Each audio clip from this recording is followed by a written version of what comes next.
ஆண்டவர் இயேசு கிறிஸ்துவின் நாமத்தினாலே இந்த நல்ல காலை வேளையிலே யாவருக்கும் அன்பின் வாழ்த்துக்கள். தேவன் தாமே ஒவ்வொருவருடைய வாழ்விலும் இன்னும் சிறப்பானவைகளை செய்து மகிமைப்படுத்துவாராக.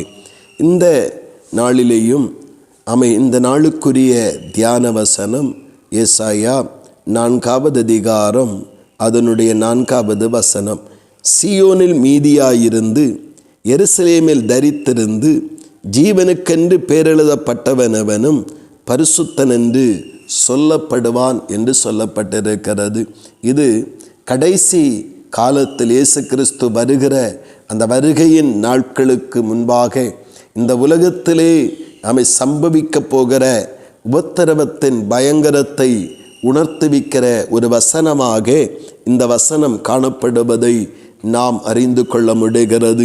அங்கே சொல்லப்படுகிறது, அந்த நெருக்கத்தின் காலத்தில், அந்த உபத்திரவத்தின் காலத்திலே கர்த்தருடைய நாமத்தின் நிமித்தம், இயேசு கிறிஸ்துவின் சாட்சி நிமித்தம் பலவிதமான நெருக்கடிகளை சத்தியத்திற்காய் நிற்கிற தேவ பிள்ளைகள் சந்திக்க வேண்டிய ஒரு காலமாக இக்காலம் காணப்படுகிறது.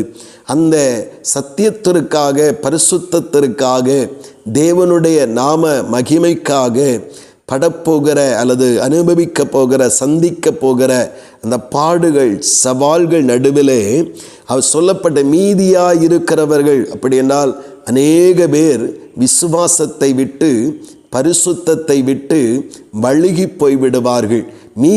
கொஞ்சம் பேர் இருப்பார்கள்.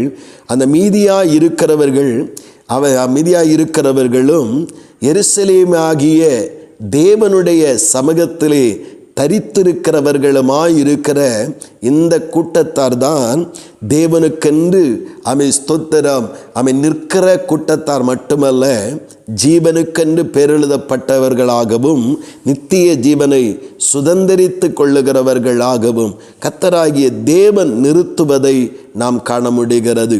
பிரியமானவர்களே, இனி உள்ள நாட்கள் விசுவாச ஜீவிதத்தின் அல்லது பரிசுத்தமாய் வாழ, வேத வசனத்தின்படி வாழ ஒப்பு கொடுக்கிறவர்களுக்கு மிகுந்த வருத்தத்தையும் மிகுந்த நெருக்கத்தையும் கொடுக்கிற நாட்களாக இருக்கும். ஆனால் வேத வசனத்தின்படி அதிலே மீதியாயிருக்கிற எல்லாரும் கர்த்தரை கர்த்தர் என்று சொல்லுவார்கள். ஆனால் தேவனுடைய பரிசுத்தத்திற்கும் தேவனுடைய நீதிக்கு உட்பட்டவர்களாக, வசனத்திற்கு கீழ்ப்படுகிறவர்களாக இருப்பவர்கள் கொஞ்சம் பேர்கள் என்று மீதியாயிருப்பவர்கள் என்று கொஞ்சம் பேரை குறித்து சொல்லப்படுகிறது.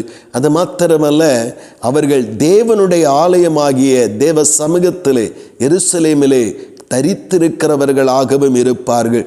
இவர்கள்தான் அந்த ஜீவனுக்கென்று பேரெழுதப்பட்ட நித்திய ஜீவனை சுதந்திரித்து கொள்ளுவதற்குரிய தகுதியுடையவர்களாக மாற்றப்படுவார்கள் என்று வேதம் நமக்கு தெளிவுபடுத்துகிறபடி, நாமும் இந்த கடைசி நாட்களிலே விசுவாச வாழ்வுக்கும் பரிசுத்த ஜீவிதத்திற்கும் வேத வசனத்திற்கு கீழ்ப்படிந்து நடக்கிற நடப்பிற்கும் எதிராக வருகிற எல்லா சவால்களையும் நாம் எதிர்கொண்டு அதை தாங்கி நின்று மீதியாயிருக்கிற அந்த கூட்டத்திலே நிலைத்திருக்க நாம் அதிக ஜாக்கிரதை உள்ளவர்களாய் இருப்போம். அதோடு மட்டுமல்ல, நம் எருசலேமிலே தரித்திருக்கிறவர்களாய், ஜெபத்திலே தரித்திருக்கிறவர்களாய், தேவ சமூகத்திலே காத்திருக்கிறவர்களாய் நாம் இருந்தால் இந்த சவால்களை எல்லாம் மேற்கொண்டு ஜீவனில் பிரவேசிக்கிற, நித்திய ஜீவனை பெற்று கொள்ளுகிற அந்த ஜீவ புஸ்தகத்தில் பேரெழுதப்பட்டவர்களுக்குரிய அந்த பட்டியலிலே நம்முடைய பெயரும் இருக்கும்படியாக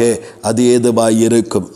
இன்றைக்கு இனி வரப்போகிற இந்த கடினமான காலங்களிலே நாம் செய்ய வேண்டிய காரியம், நம்முடைய விசுவாசத்தை காத்துக்கொண்டு, பரிசுத்தத்தை காத்துக்கொண்டு, வசனத்தின்படி வாழ்கிற மீதியான அந்த கூட்டத்தில் ஒருவராக நாம் இருக்க பிரயாசப்படுவோம். தேவனுடைய சமூகமாகிய எருசலேமிலே ஜெபத்திலே தரித்திருக்கிறவர்களாய் காணப்படுவோம்.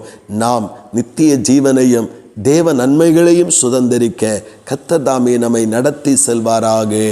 ஆமீன், ஆமீன். செவிப்போம். பரலோகத்தின் நல்ல ஆண்டவரே, இந்த நல்ல காலை நேரத்திற்கு ஸ்தோத்திரம் அப்பா. தேவனே, நாங்கள் ஆண்டவர் நித்திய ஜீவனுக்குள் பிரவேசிக்க வேண்டும். அதற்காகத்தான் இந்த உலகத்தில் அத்தனை பிரயாசங்களையும் அத்தனை பாடுகளையும் அத்தனை சபமானங்கள் நிந்தனைகளையும் சகிக்க ஆண்டவர் எங்களை நடத்துகிறீர். ஆண்டவரே, நாங்கள் இனிவரும் காலம் இதைவிட கடினமாக இருக்கும் என்று வேதவசனம் எங்களுக்கு முன்னறிவித்திருக்கிறது. அந்த காலங்களிலே விசுவாசம் எங்களிலே ஓய்ந்து போகாதபடி, பரிசுத்தத்தில் ஆண்டவரே பங்க வந்து விடாதபடி, கர்த்தருடைய சமூகத்திலே அமர்ந்து ஜெபிக்கிறதிலும் வேதவசனத்திலே வாசித்து கீழ்ப்படுகிறதிலும் குறைவிடாதபடி ஆண்டவரே மீதியாயிருக்கிற கூட்டத்தில் பங்குள்ளவர்களாகவும் தேவ சமூகத்திலே தரித்திருக்கிறவர்களாகவும் ஆண்டவரே எப்பொழுதும் உம்மிலே நிலைத்திருக்க கிருபை தாரும் அப்பா. தேவனே, ஜீவனுக்கென்று பெயர் எழுதப்பட்டிருக்கிற அந்த பட்டியலிலே, அந்த பெயர் பட்டியலே எங்களுடைய பெயரும் என்னுடைய பெயரும் இருக்கும்படிக்கு கர்த்தர் கிருபை பாராட்டுவீராக. கர்த்தர் நடத்தி செல்லும். அப்படி நீங்கள் செய்கிறபடியாய் ஸ்தோத்திரம். இயேசு கிறிஸ்துவின் மூலம் செபிக்கிறோம் ஜீவனுள்ள நல்ல பிதாவே. ஆமேன், ஆமேன்.